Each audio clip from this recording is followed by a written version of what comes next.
سلسلة خلي طرحتك طويلة وسترة وشيك، سلسلة 30 يوم ب 30 لفة جديدة. ده اليوم الثالث اللفة الثالثة وهيطلع شكلها كده. جميلة وسهلة وتنفع قوي للناس اللي بيلبسوا نظارة. لا وكمان هعلمك حركة كده جميلة تخلي الطرحة معاكي فلافي وثابتة طول اليوم. يلا بينا. الطرحة بتاعتنا وهنحطها على راسنا وهنظبطها هنا من قدام زي ما احنا عايزين.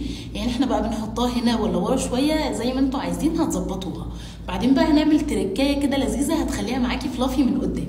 هنتني دي كده وهنثبت هنا بدبوس وهنا بدبوس. ثبتنا هنا اهو. هنرجع بقى الجزء اللي تنيناه ده لقدام وبصوا بقى هيديكوا شكل الفلافي وثابت معاكي طول اليوم. خلاص عملنا الشكل الفلافي. تعالوا بقى نلف الطرحه. الطرحه من هنا طرف قصير وطرف طويل. هناخد الطرف الطويل ده وهنلفه حوالين رقبتنا من جوه كده لحد ما نوصله الناحيه التانيه ونثبته بدبوس. لفينا الجزء الطويل وصلناه الناحيه التانيه وثبتناه بدبوس. هنجيب بقى الجزء القصير ده لقدام كده وهنبدا بقى نعدل طرحتنا نخليها الطول اللي احنا عايزينه من قدام. وخلاص كده احنا خلاص خلصنا. هنثبت بس بدبوس من هنا عشان رقبتنا ما تبانش. ثبتنا هنا بدبوس عشان رقبتنا او البندانه ما تبانش. وخلاص خلصنا. وبصوا بتطلع جميله ازاي